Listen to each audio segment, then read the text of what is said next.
अऊज़ु बिल्लाहि मिनश शैतानिर रजीम बिस्मिल्लाहिर रहमानिर रहीम इन्न हाज़ा लहुवल क़ससुल हक़्क़ वमा मिन इलाहिन इल्लल्लाह व इन्नल्लाहा लहुवल अज़ीज़ुल हकीम रब्बि इश्रह ली सदरी वयस्सिर ली अमरी वहलुल उक़दतम मिन लिसानी यफ़क़हू क़ौली रब्बि यस्सिर वला तुअस्सिर वतम्मिम बिल खैर व बिका नस्तईन या फ़ताह या फ़ताह या फ़ताह रब्बि ज़िदनी इल्मा।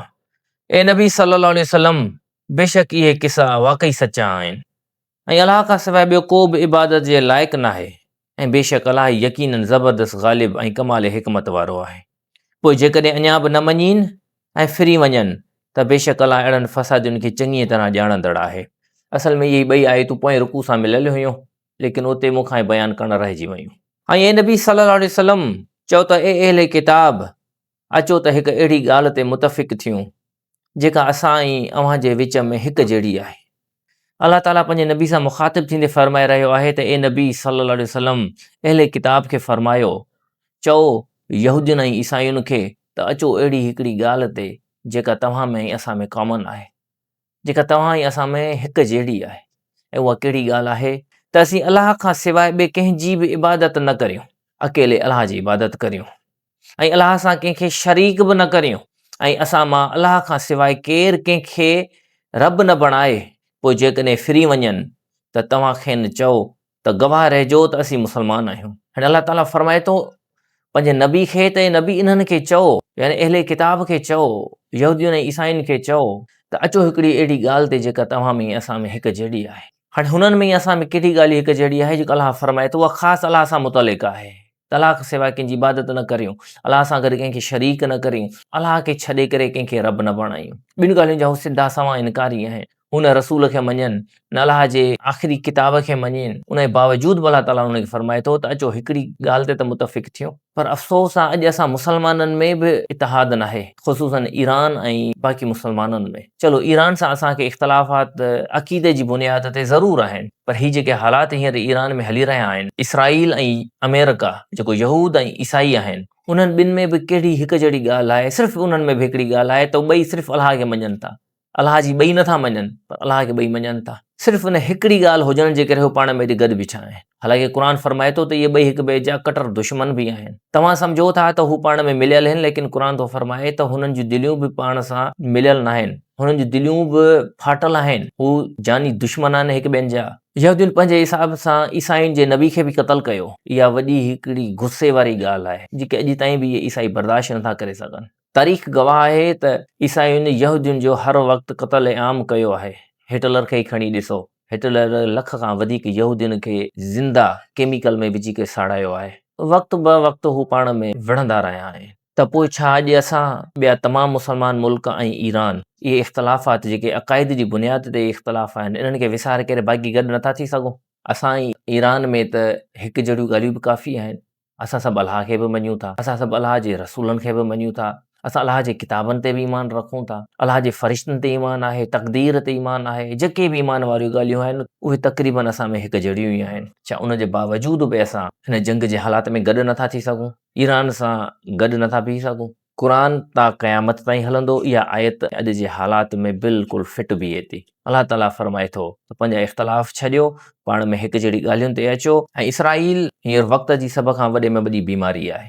सो नबी करीम सल्लल्लाहु अलैहि वसल्लम फ़रमाइनि था, अलाह ताला बीमारी पैदा कई आहे त उन्हीअ सां गॾोगॾु अलाह ताला उन बीमारी जो इलाज बि पैदा फ़रमायो आहे। यानी बीमारी बाद में थी अचे, इलाज पहिरीं तो अलाह ताला उनजो पैदा फ़रमाए। ऐं हीअ को इतफ़ाक़ नाहे त पाकिस्तान पहिरीं वजूद में आयो आहे। अगस्त 1947 में पाकिस्तान ठहियो आहे ऐं मई 1948 में इसराईल ठहियो आहे। इसराईल जो इलाज आहे पाकिस्तान। पाकिस्तान तक़रीबन 10-11 महीना पहिरीं वजूद में अचे थो ऐं बीमारी आहे इसराईल, ऐं इसराईल तक़रीबन 10-11 महीना बाद में वजूद में अचे थी। इन ॻाल्हि खे बि विसारणु न घुरिजे। सभ खां पहिरीं ईरान जो साथ ॾियणु पाकिस्तान ते फ़र्ज़ु आहे ऐं पाकिस्तान को इतफ़ाक़ सां कोन ठहियो आहे। पाकिस्तान खे ठाहिण में यकीनन उलमा किराम जूं बि क़ुर्बानियूं हासिल आहिनि ऐं काफ़ी माण्हुनि जूं बि क़ुर्बानियूं हुन में शामिल आहिनि, पर ईअं आम पंहिंजो पाण पाकिस्तान कोन ठहियो आहे। पाकिस्तान खे ठाहिण में अलाह जी वॾे में वॾी रहमत आहे, अलाह जी सभ खां वॾी महिरबानी आहे जो पाकिस्तान ठहियो आहे ऐं पाकिस्तान कंहिं मक़सद ख़ातिर ठहियो आहे।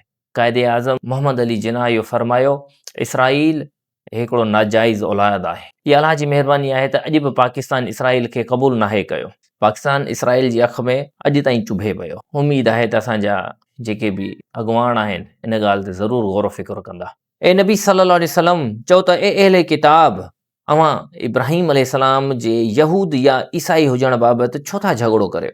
तव्हां छो इन बहस में लॻा पिया आहियो त हज़रत इब्राहिम अलैहिस्सलाम यहूदी हुयो या ईसाई हुयो? हालांकि तौरात ऐं इंजील त इब्राहिम अलैहिस्सलाम खां पोइ ई नाज़िल थिया आहिनि। पोइ छा तव्हांखे एतिरो बि अक़ल नाहे? तव्हां पाण खे यहूदी सम्झो था जॾहिं हज़रत मूसा अलैहिस्सलाम ते ईमान आणे तव्हां हज़रत ईसा अलैहिस्सलाम जो इनकार कयो, ऐं तव्हां ईसाई तॾहिं पाण खे सॾायो पिया जॾहिं तव्हां हज़रत मूसा अलैहिस्सलाम ते बि ईमान आंदो ऐं हज़रत ईसा अलैहिस्सलाम ते बि तव्हां ईमान आंदो, ऐं पोइ तव्हां आख़िरी नबी जो इनकारी थी विया, तव्हां तॾहिं त ईसाई थी विया। हज़रत इब्राहिम अलैहिस्सलाम जे लाइ अलाह ताला फरमाए थो, हू त मुंहिंजो ख़ालिस बानो, उनजो अलाह जे हर हुकुम ते ईमान हुयो, हू त ख़ालिस मुसलमाननि में हो। हा, तव्हां उहे आहियो जिन उन्हनि ॻाल्हियुनि बाबति त बहस कयो जंहिंजो अव्हांखे कुझु इल्मु हो, पर उन्हनि ॻाल्हियुनि ते छो था अजायो बहस कयो जंहिंजो अव्हांखे इल्मु ई न आहे। कुझु ॻाल्हियुनि जी तव्हांखे ॼाण आहे, तव्हां उनजे बारे में बहस कई त सम्झ में अचे पई, पर हिकिड़ी ॻाल्हि तव्हां सिरे खां उन खां नावाक़िफ़ आहियो, उन ते बहस तव्हांजो त सम्झ में ई नथो अचे, सफ़ा अजायो आहे। अलाह ई चङी तरह ॼाणे थो ऐं अव्हां नथा ॼाणो। तहक़ीक़ इब्राहिम अलैहिस्सलाम न यहूदी हो ऐं न ईसाई हो, बल्कि हू हिकु फर्माबरदार, सिधो ऐं हिकु तरफ़ो मुसलमान हो ऐं मुशरिकनि मां बि न हो। छो जो उन वक़्तु मके में सिर्फ़ु 3 तबिका मौजूदु हुआ, हिकिड़ा यहूदी, ॿिया ईसाई, टियां मुशरिक। अलाह ताला फरमाए थो, कन खोले ॿुधी छॾियो, मुंहिंजो जेको बानो आहे हज़रत इब्राहिम अलैहिस्सलाम, जेको मुंहिंजो दोस्त आहे यानी ख़लीलुल्लाह, इहो न यहूदी हो, इहो न ईसाई हो ऐं न मुशरिक। हालांकि मुशरिकनि जो इहो को दावा कोन हो त हज़रत इब्राहिम अलैहिस्सलाम असां मां आहे या असां हज़रत इब्राहिम अलैहिस्सलाम मां आहियूं। इहो यहूदियुनि जो दावा हो त असां हज़रत इब्राहिम अलैहिस्सलाम मां आहियूं, तंहिंजे करे हू यहूदी हो। ऐं इहो ईसाइयुनि जो दावा हो त असां हज़रत इब्राहिम अलैहिस्सलाम मां आहियूं, त हज़रत इब्राहिम अलैहिस्सलाम ईसाई हो। मुशरिकनि हिन अहिड़ी का दावा कोन कई हुई। अलाह ताला उन्हनि खे बि ॿुधाए पियो त मतां सुभाणे तव्हां बि इहा दावा कई आहे त मुशरिकनि मां हो। न, हो ख़ासि मुंहिंजो बानो हो, उहो तव्हां टिनी मां कोन हो, बल्कि तव्हां टई उन मां कोन आहियो। तव्हां टई पंहिंजा रस्ता विञाए चुका आहियो, तव्हां भटकी गुमराह थी चुका आहियो। मां तव्हां ॾे पंहिंजो आख़िरी नबी मोकिलियां पियो, उनजी पैरवी करियो त तव्हां सिधे रस्ते जी तरफ़ अचो, पोइ मां तव्हांखे कामयाबु करियां। बेशक इब्राहिम अलैहिस्सलाम सां निस्बत रखण जो सभ खां ज़्यादा हक़ उन्हनि माण्हुनि खे पहुचे थो जिन संदसि ताबेदारी कई, ऐं हिन वक़्तु ही नबी मुहम्मद सल्लल्लाहु अलैहि वसल्लम ऐं जिन ईमान आंदो आहे, इन्हीअ निस्बत जा हक़दार आहिनि। अलाह सिर्फ़ु ईमान आणण वारनि जो मददगार आहे। हज़रत इब्राहिम अलैहिस्सलाम सां सही निस्बत रखण जो जेको हक़ आहे, उहो हींअर मुसलमाननि खे हासिलु आहे। जो मुसलमान उहा हिकु वाहिद उम्मत आहे जेका हज़रत इब्राहिम अलैहिस्सलाम ऐं उन खां पोइ जेके नबी आया, जेके रसूल आया, मुंहिंजे आख़िरी नबी सल्लल्लाहु अलैहि वसल्लम ते ईमान आणीनि था। बाक़ी तव्हां सभु जेकी बि आहियो, मुसलमाननि खां पहिरीं जी उम्मतूं, उहे सभु माज़ूल कयूं वयूं, उहे सभु ख़तमु कयूं वयूं अलाह जी नाफ़रमानी करण जे करे। अलाह ताला मदद सिर्फ़ु ईमान वारनि जी ई करे थो। हालांकि हींअर यहूदी ऐं ईसाई ग़ालिब आहिनि पूरी दुनिया ते, पर उन्हनि सां अलाह जी मदद शामिलु कोन्हे का। बसि अलाह हींअर ईमान वारनि जी मदद न करे रहियो आहे, छो जो ईमान वारनि अलाह जो चवणु छॾे ॾिनो आहे। ईमान वारनि अलाह जे रसूल सल्लल्लाहु अलैहि वसल्लम जी सुन्नत जी पैरवी करणु छॾे ॾिनी आहे। यकीनन इहे ॻाल्हियूं अक्सरियत जे बारे में कयूं पियूं वञनि। नंढियूं नंढियूं जमायतूं बिल्कुलु आहिनि जेके हक़ ते क़ाइमु आहिनि, पर उहे ताक़त में थोरी हुजण जे करे, यानी हू फ़िलहाल कमज़ोर हुजण जे करे इक़्तिदार में न आहिनि, हू कुझु करे न पियूं सघनि। ऐं ईमान वारो ख़बरदार, अहले किताब में हिकु गिरोह आहे जंहिंजी इहा तमन्ना आहे त कहिड़ीअ बि तरह अव्हांखे गुमराह कनि, पर सवाइ पंहिंजे हू ॿिए कंहिंखे गुमराह नथा कनि ऐं खेनि शऊर बि न आहे। हू हर वक़्तु इन कोशिशुनि में हूंदा आहिनि, अहले किताब मां यानी यहूदी ऐं ईसाइनि मां। हुननि जो हिकिड़ो गिरोह हमेशह इन ॻाल्हि में हूंदो आहे त उहो कहिड़ी तरह मुसलमाननि खे गुमराह कनि। हींअर त मुसलमाननि जी तारीफ़ूं था कनि, मुसलमाननि जे हुकुमरान जा नाला वठी करे उन्हनि जी तारीफ़ूं था कनि। हींअर उन्हनि खे पंहिंजी दावतुनि में घुराइनि था, पंहिंजो ज़ुल्म बि कनि पिया, मुसलमाननि जो क़त्ल आम बि कनि था, जंगूं बि कनि था, ऐं पोइ बि अॻियां वधी चवनि था त असांखे अमुन जो नोबेल प्राइज़ ॾिनो वञे। इन खां वॾी मुनाफ़िक़त ॿी कहिड़ी हूंदी? ऐं पोइ बि मुसलमान हुकुमरान उन्हनि खे सल्यूट पिया कनि, नालो वठी, ऐं उन्हनि खे चवनि था त असां तव्हां ॾाढा ख़ुशि हूं, ऐं मुसलमान उन्हनि खे नॉमिनेट बि कनि था, नामज़द बि कनि था त वाक़ई इहो इनाम तव्हांखे मिलणु घुरिजे, तव्हां हुनजा हक़दार आहियो। हू तव्हांखे गुमराह करण जी कोशिशुनि में आहिनि। क़ुर खां वधीक ॿी ॻाल्हि कंहिंजी सची हूंदी? अलाह ताला क़ुर में इहो बि फरमायो आहे त अगरि हिन क़ुर मां तव्हांखे नसीहत हासिलु न थी त ॿी कहिड़ी शइ आहे जंहिं मां तव्हां नसीहत हासिलु कंदव? उहो ई फरमाए थो त तव्हांजा दुश्मन आहिनि ऐं तव्हां पोइ बि उन्हनि सां यारियूं रखी वेठा आहियो।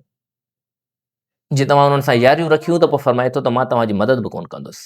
अहिड़े किताब तव्हां अलाह जी आयतुनि जा छो मुनकिर थिया आहियो? यहूदियो ऐं ईसाईयो, तव्हां अलाह जी आयतुनि जा मुनकिर छो पिया थियो? कहिड़ी वजह आहे तव्हां अलाह जी आयतुनि जा इनकारी थिया आहियो? जेतोणीकि तव्हां ख़ुदि उन्हनि जी सदाकत जी शाहिदी पिया ॾियो। तव्हां पाण ई मञियो पिया त अलाह जूं आयतूं सचियूं आहिनि, उन बावजूद बि तव्हां ई उन जा मुनकिर पिया थियो। मुशरिक थियनि त ॻाल्हि सम्झ में अचे थी, जो मुशरिकनि वटि कॾहिं किताब आयो ई कोन्हे को। तव्हां वटि तौरात मौजूदु, तव्हां वटि इंजील मौजूदु, पढ़ो बि था ऐं ख़ुदि शाहिदी बि ॾियो था, उन जे बावजूद बि उन जा इनकारी तव्हां पाण पिया थियो। यानी तव्हां खां वधीक बेवकूफ़ शायदि ई को इंसानु हुजे। अहिड़े किताब हक़ खे बातिल सां छो था मिलायो ऐं अव्हां ॼाणी वाणी सच खे छो था लिकायो? इहे तमामु आयतूं सूरह बक़रा में अची चुकियूं आहिनि। छो त हिन सूरत जी शुरूआति में ई अर्ज़ु करे चुका आहियूं त अलाह जो रसूल सल्लल्लाहु अलैहि वसल्लम फरमाइनि था त क़यामत वारे ॾींहुं ही ॿई सूरतूं सूरह बक़रा ऐं सूरह आले इमरान पंहिंजे पढ़ण वारे जे मथां छांव कयो ईंदियूं। हीअ पाण में जोड़ो सूरत आहे, इन जा मज़ामीन पाण में मिलंदड़ जुलंदड़ आहिनि। इहे तक़रीबन साॻियूं आयतूं सूरह बक़रा में पाण वज़ार सां पढ़ी आया आहियूं। ऐं अहिड़े किताब जो हिकु टोलो चवे थो त मोमिननि ते जेकी नाज़िल थियो आहे, सुबुह जो उन ते ईमान आणियो ऐं शाम जो उन जा मुनकिर थियो, थी सघे थो त उहे बि मोटी अचनि। हिननि हिकिड़ी साज़िश कई हुई। थींदो छा हो त जॾहिं बि को इंसानु इस्लाम क़बूल कंदो हुयो त इस्लाम क़बूल करण खां पोइ उनखे केतिरो बि इज़ायो वञे, हुनखे सतायो वञे, हुनखे मारियो वञे, उन जे बावजूद बि इस्लाम तां न हटंदो हुयो। केॾियूं बि हुनखे तकलीफ़ूं छो न ॾिनियूं वञनि, उहे तकलीफ़ूं आसानी सां बर्दाश्त करे वेंदो हो। चाहे इस्लाम खां पहिरीं हू केॾो कमज़ोर छो न हुजे, पर इस्लाम क़बूल करण खां पोइ हू सख़्तु थी वेंदो हो। अलाह ताला जी मदद हुनखे हासिलु थी वेंदी। हज़रत बिलाल रज़ी ताला अन्हो जो मिसाल ॾिसी वठो। इस्लाम क़बूल करण खां बाद जो जेको असरु हुयो पूरी दुनिया में फैलिजी चुको हो। सभिनी इहो महसूसु कयो हो, सभिनी इहो ॾिठो हो त इस्लाम में ज़रूरु का न का मिठास आहे, का अहिड़ी ज़रूरु वॾी हक़ीक़त आहे जंहिंजे करे अॼु ताईं को बि इस्लाम मां वापसि न मोटियो आहे। इन असर खे टोड़ण जे लाइ हिननि हिकिड़ी साज़िश रची। हिननि चयो त सुबुह जे टाइम इस्लाम क़बूल कंदासीं, सॼो ॾींहुं मोहम्मद सल्लल्लाहु अलैहि वसल्लम जी सोहबत में वेहंदासीं सिर्फ़ु ॾेखाव ख़ातिर, पोइ शाम जो वरी वापसि अची काफ़िर थी वेंदासीं। पोइ सभिनी खे चवंदासीं त बाबा सॼो ॾींहुं असां वेठासीं मोहम्मद सल्लल्लाहु अलैहि वसल्लम जी सोहबत में, इस्लाम बि असां ॾिठोसीं, इस्लाम बि सम्झियोसीं, पढ़ियोसीं, पर असांखे का बि हक़ीक़त नज़र कोन आई।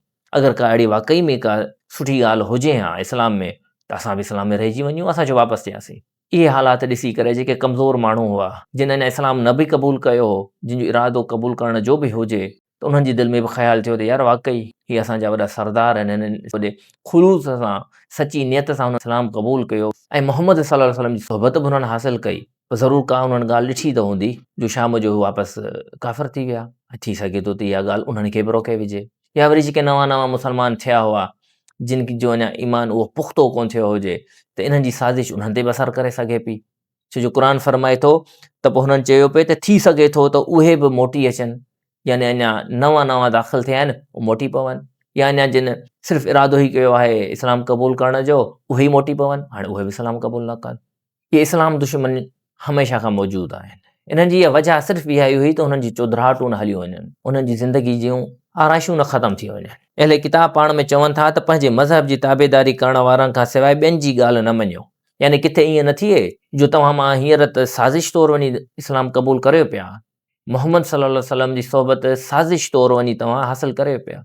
किथे ईअं न थिए जो उते वञो ऐं वाक़ई में तव्हांजी दिलि में असरु थी वञे क़ुर जो, वाक़ई में मोहम्मद सल्लल्लाहु अलैहि वसल्लम जी ॻाल्हियुनि जो तव्हां ते असरु थी वञे ऐं पोइ मालूम थिए त तव्हां सचा मुस्लमान थी वञो। ख़बरदार ईअं कयो अथव। ताबेदारी सिर्फ़ु पंहिंजे ई मज़हब जी करणी आहे, हुननि जी करणी न आहे। हुननि खे त सिर्फ़ु असां बेवकूफ़ था बणायूं। ऐं नबी सल्लल्लाहु अलैहि वसल्लम इन्हनि खे चओ त बेशक असल हिदायत त इहा हिदायत आहे जेका अलाह जे तरफ़ खां आहे। असल हिदायत हीअ क़ुर आहे। असल हिदायत नबी करीम सल्लल्लाहु अलैहि वसल्लम जी जेका सची मोहबत आहे उहा ई आहे। बाक़ी तव्हां केतिरियूं बि साज़िशूं करियो, अलाह ताला तव्हांजी साज़िशुनि खे ज़ाहिर करण वारो आहे, खोले रखंदो ऐं तव्हांजूं सभु साज़िशूं अलाह ताला नाकाम बणाईंदो। ऐं पाण में हिक ॿिए खे चवनि था त मता मञियो त अव्हांजे दीन जहिड़ो कंहिं ॿिए खे बि दीन ॾिनो वियो आहे। बसि इहो ई दीन आहे जेको यहूदियत आहे, जेको ईसाईयत आहे, बसि इहे ई आहिनि। पोयां पढ़ी आया आहियूं, चवनि था त जन्नत में वेंदा त सिर्फ़ु ईसाई वेंदा, या जन्नत में वेंदा त सिर्फ़ु यहूदी वेंदा, ॿिया वेंदा ई कोन। पोइ पंहिंजे हेठनि खे बि इहा ई तालीम ॾींदा हुआ, पाण बि गुमराह ऐं पंहिंजे हेठनि खे बि गुमराह। न त इहे मुस्लमान अव्हां ते अव्हांजे रब वटि हुजत क़ाइमु कंदा। ऐं ॿियो छा थींदो हो त हू जेके सादा यहूदी हूंदा हुआ, सादा ईसाई हूंदा हुआ, उहे वञी मुस्लमान सां ॻाल्हियूं कंदा हुआ। जॾहिं मुस्लमाननि खां का आयत ॿुधंदा हुआ त पोइ चवंदा हुआ त यार इहा वाक़ई इहा साॻी आयत, इहो साॻियो हुकुम असां वटि तौरात में, असां वटि इंजील में बि मौजूदु आहे। त पोइ हुननि जा आलिम हुननि खे चवंदा हुआ तव्हां बेवकूफ़ आहियो छा, इहा ॻाल्हि मुस्लमाननि खे छो था ॿुधायो? तव्हां छो था मुस्लमाननि खे ॿुधायो त हिन आख़िरी नबी सल्लल्लाहु अलैहि वसल्लम जे अचण जी ख़ुशख़बरी तौरात ऐं इंजील में मौजूदु आहे। तव्हां छो था हुननि खे ॿुधायो त इहो जेको ज़िना वारो हुकुम आहे असां वटि बि आहे, सूद वारो हुकुम असां वटि बि आहे। जे तव्हां हुननि खे ॿुधाईंदव त क़यामत वारे ॾींहुं तव्हांजे रब वटि तव्हांजे ख़िलाफ़ु हुजत क़ाइमु कंदा। न ॿुधायो हुननि खे, इहे ॻाल्हियूं लिकायो, छो पिया मारायो पाण खे क़यामत वारे ॾींहुं? ए नबी सल्लल्लाहु अलैहि वसल्लम खेनि चओ त बेशक भलाई ऐं फज़ल त अलाह जे हथ में आहे, जंहिंखे घुरे तंहिंखे अता फ़रमाए थो, ऐं तहक़ीक़ अलाह त वॾी वुसअत वारो ऐं सभु कुझु ॼाणंदड़ आहे। तव्हां लिकायो मुस्लमाननि खे, न ॿुधायो तव्हां मुस्लमाननि खे त तव्हां वटि इहे अलाह जा अहकाम, अलाह जूं आयतूं मौजूदु आहिनि। अलाह फ़रमाए थो मूंखे त सॼी ख़बर आहे, मां त सभु कुझु ॼाणियां थो, भलाई मुंहिंजे हथ में आहे, जंहिंखे चाहियां अता फ़रमायां। अलाह ताला पंहिंजी रहमत सां जंहिंखे घुरे थो ख़ासि करे थो, ऐं अलाह त निहायत वॾे फज़ल वारो आहे। अलाह ताला पंहिंजी रहमत में सभिनी खे शामिलु नथो फ़रमाए, ईमान वारनि खे ई शामिलु थो फ़रमाए। ऐं ईमान वारनि खे घुरिजे त अलाह खां उनजी रहमत घुरनि, उनजी रहमत में शामिलु थियण जा हक़दार बि थियनि। ऐं अहिड़े किताब में के अहिड़ा बि आहिनि जिन वटि जेकॾहिं माल जो ढेर बि अमानत तौरु रखी त उहे समूरो तोखे मोटाए ॾींदा। यानी बुरनि में बि सुठा हमेशह मौजूदु हूंदा आहिनि। कॾहिं ईअं न आहे त को 100% को बुरो हुजे या 100% के सुठो हुजे। बुराई उन्हनि जी अक्सरियत में आहे, पर उन्हनि में सुठा माण्हू, नेक माण्हू बि मौजूदु हूंदा आहिनि। अलाह फ़रमाए थो त उन्हनि खे अगरि तव्हां ढेर माल बि अमानत तौरु रखायो ऐं तव्हां जॾहिं बि हुनखे घुराईंदो तव्हांखे फ़ौरन ॾेई छॾींदा। हुननि जी नियत में बदनियती कोन ईंदी जो तव्हांजो माल लिकाइनि, तव्हांजे माल में बेईमानी कनि। ऐं हिन जे बरअक्स अहिड़ा बि उन्हनि में मौजूदु आहिनि जो तव्हां उन्हनि खे अगरि हिकिड़ो दीनार बि ॾींदव त हू तव्हांखे कोन ॾींदो जेसीं ताईं उन्हनि जे मथे ते तव्हां सवार न थी वञो। हर रोज़ तव्हां उन्हनि वटि अची बीहो, उन्हनि खे हर रोज़ चओ, उन्हनि खे ज़लील करियो, तॾहिं तव्हांखे उहो हिकु दीनार मोटाए ॾींदा, न त उहे एॾा बेईमान आहिनि तव्हांखे उहो बि कोन ॾींदा। हिन ॿिन्ही तरहनि जा इंसान उन्हनि में मौजूदु आहिनि। ऐं मंझां आहिनि के अहिड़ा आहिनि जो जेकॾहिं वटनि हिकु दीनार बि अमानत तौरु रखी त उहो तोखे मोटाए न ॾींदा, मगर जेसीं ताईं तूं उन जे सिर ते सवार थी न बीहीं। इहो हिन करे जो हू चवंदा आहिनि त इन्हनि उम्मीयीन जे माल खाइण ते असां ते को बि गुनाह न आहे, ऐं अहिड़ी तरह उहे ॼाणी वाणी अलाह ते कूड़ ॻाल्हाइनि था। यहूदियुनि जो अॼु बि अक़ीदो आहे, हू सम्झनि था त इंसान सिर्फ़ु यहूदी आहिनि, यहूदी सां धोखो नथो करे सघे। अगरि यहूदी सां धोखो कंदो त हू सम्झनि था त असांजी पकड़ थींदी। बाक़ी ग़ैर यहूदी जेके बि आहिनि, ईसाई थी विया, मुस्लमान थी विया, या ॿिया के बि आहिनि, हू चवनि था त इहे इंसान आहिनि ई कोन, इहे इंसान नुमा जानवर आहिनि, ऐं जानवर खां हमेशह फ़ाइदो हासिलु कयो वेंदो आहे। इहा ई वजह आहे जो अॼु पूरी दुनिया में बदमाशी ऐं दहशतगर्दी मचाए वेठा आहिनि इहे यहूदी।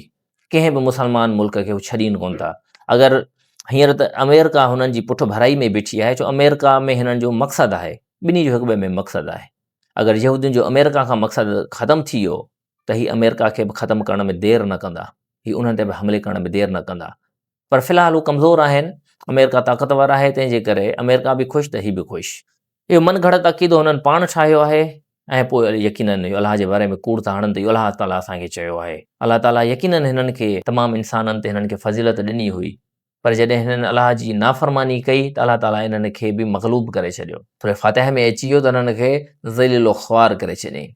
हा, जंहिं पंहिंजे वाइदे पूरे करण में वफ़ादारी कई ऐं तक़वा इख़्तियार कई त बेशक अलाह अहिड़नि मुतक़ियुनि सां मुहबत करे थो। बेशक जेकी अलाह सां कयल वाइदे ऐं क़समनि खे थोरी क़ीमत ते विकिणीनि था त उन्हनि जो आख़िरत में कुझु बि हिसो न आहे। क़यामत जे ॾींहुं अलाह उन्हनि सां न ॻाल्हाईंदो ऐं न उन्हनि ॾांहुं निहारींदो ऐं न उन्हनि खे पाक कंदो, ऐं उन्हनि लाइ दर्दनाक अज़ाब आहे। हाणे अलाह जे आयतुनि खे थोरी मुल्ह ते इंसान विकिणीनि था, चाहे दुनिया जे हिसाब सां हू करोड़ ई हासिलु कनि, पर पोइ बि आख़िरत जे मुक़ाबले में हू ज़रे बराबरि बि कोन्हनि के। असांजा अक्सरियत जा उलमा बि पंहिंजी मनपसंदि जूं फ़तवाऊं ॾींदा आहिनि, छो जो हुननि खे कंहिं वॾेरे खे ख़ुशि करिणो आहे, कंहिं सियासतदान खे ख़ुशि करिणो आहे, कंहिं बाअसर माण्हू खे हुनखे ख़ुशि करिणो आहे। हू बि यहूदियुनि जे उलमा वांगुरु ॾिसनि था त असांजो फ़ाइदो किथे आहे, किथे अहिड़ी फ़तवा न ॾियूं जो असांजा हीअ ऐशो आराम वारी ज़िंदगी आहे, जितां असांखे मालो दौलत हासिलु थिए थी, किथे इहा न विञाए वयूं।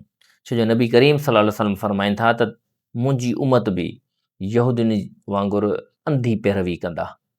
अगरि हू बि कंहिं ॻोह जे घर में दाख़िलु थिया हूंदा त मुंहिंजी उमत बि अखियूं बंदि करे हुन में दाख़िलु थींदी।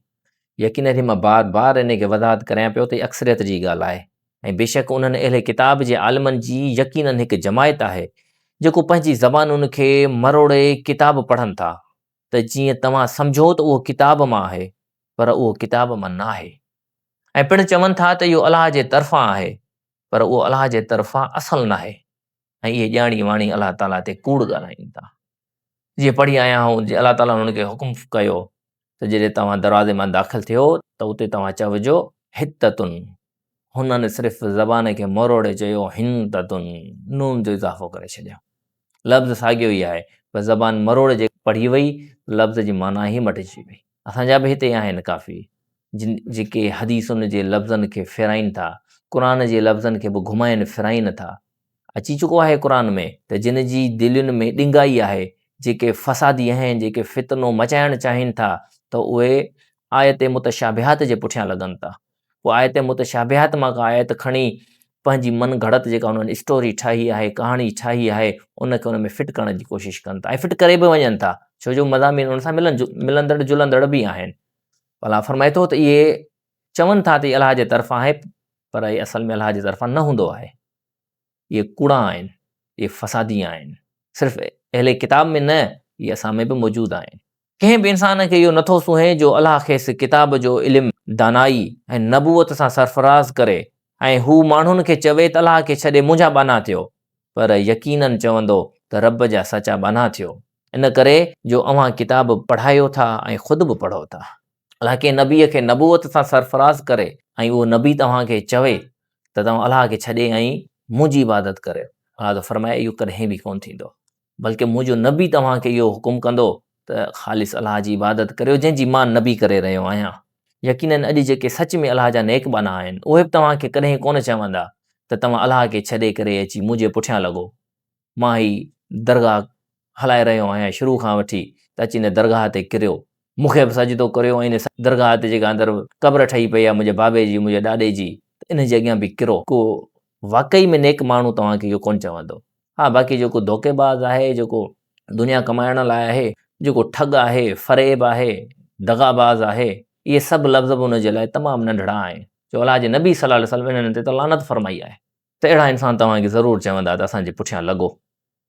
ऐं पंहिंजी मौजूदगी में जॾहिं बीमार आहिनि, सफ़ा ज़ईफ़ी जी हालत में आहिनि, त बि अलाह ताला हुनखे हिदायत नथो ॾिए, छो जो हिदायत घुरनि ई कोन्ह था।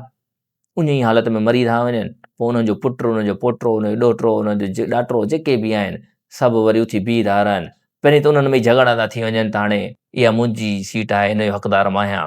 पोइ उहे बि पाण में विड़ी विड़ी अलॻि सां जमायतूं ठाहिनि था। पोइ असां जहिड़ा नादान, कम समझ, बेवकूफ़ सभिनी जे पुठियां। पोइ असां चाहियूं था त हीउ बि नाराज़ न थिए, हीउ बि नाराज़ न थिए, माज़अल्लाह हीउ नाराज़ थियो त अलाह नाराज़, हीउ नाराज़ थियो त अलाह नाराज़। इहा जहालत असां में मौजूदु आहे। अलाह ताला मूंखे ऐं तव्हांखे इहा सम्झ अता फ़रमाए। इहा सम्झ ईंदी बि हिन क़ुर ऐं हदीस मां, ॿियो को बि ज़रियो कोन्हे को। इन जे पुठियां लॻो त पंहिंजी दुनिया बि ठाहियो, पंहिंजी आख़िरत बि ठाहियो। ऐं न हू अव्हांखे अहिड़ो हुकुम कंदो त मलाइकनि ऐं नबियुनि खे पंहिंजो रब बणायो, छो जो मलाइकनि खे मुशरिकनि चयो त अलाह जूं नियाणियूं आहिनि, यानी अलाह जूं नियाणियूं आहिनि जॾहिं माज़अल्लाह कोन्हनि के अलाह ताला पाक आहे, हर ऐब खां पाक आहे। उनखे न औलाद आहे, न उनखे वालदेन आहिनि, कुझु बि कोन्हनि, अकेलो आहे हमेशह खां। बिलफ़र्ज़ अगरि उन जूं नियाणियूं हुजनि बि हा त पोइ यकीननि उनजी बि इबादत करणी पवे हा। अगरि नियाणियूं नाराज़, पीउ बि नाराज़, हुननि इहो कूड़ो अक़ीदो ठाहे छॾियो त अलाह जूं नियाणियूं आहिनि, तंहिंजे करे उन्हनि जे पुठियां लॻी पिया। ऐं नबियुनि खे पंहिंजो रब बणायो, इहो ईसायुनि हज़रत ईसा अलैहिस्सलाम खे पंहिंजो रब बणाए छॾियऊं त माज़अल्लाह अलाह जो पुटु आहे। ऐं जेको पुटु थियो त उहो बि यकीननि उहे ताक़तूं रखे थो। हज़रत उज़ैर अलैहिस्सलाम खे यहूदियुनि जे कुझु टोले, हिकिड़े गुरोह, उनखे अलाह जो पुटु बणाए छॾियो। छा इहो मुमकिन आहे त हू नबी अव्हांखे कुफ़्र जो हुकुम ॾींदो जॾहिं त अव्हां मुस्लमान आहियो? जेको वाक़ई में नबी आहे, इहो कीअं मुमकिन आहे त तव्हांखे हू कुफ़्र जो हुकुम ॾींदो? तमामु चिटरा, वाज़े, खुलियल दलील अलाह ताला क़ुर में ॾिना आहे। छा एतिरियूं चिटियूं आयतूं अचण खां पोइ बि असां गुमराह थी सघूं था? अगरि पोइ बि असां गुमराह थी वियासीं त रब फरमाए थो तव्हांजे लाइ को बि मददगार न हूंदो क़यामत वारे ॾींहुं। हीउ क़ुर तव्हांजे अॻियां पेश करण जो मक़सदु बि इहो ई आहे त हिन दुनिया में अखियूं खुली वञनि असांजो। अलाह असांखे ऐं तव्हांखे क़ुर खे सम्झी ऐं अमल करण जी तौफ़ीक़ अता फ़रमाए। व आख़िर दवाना अनिल हम्दुलिल्लाहि रब्बिल आलमीन।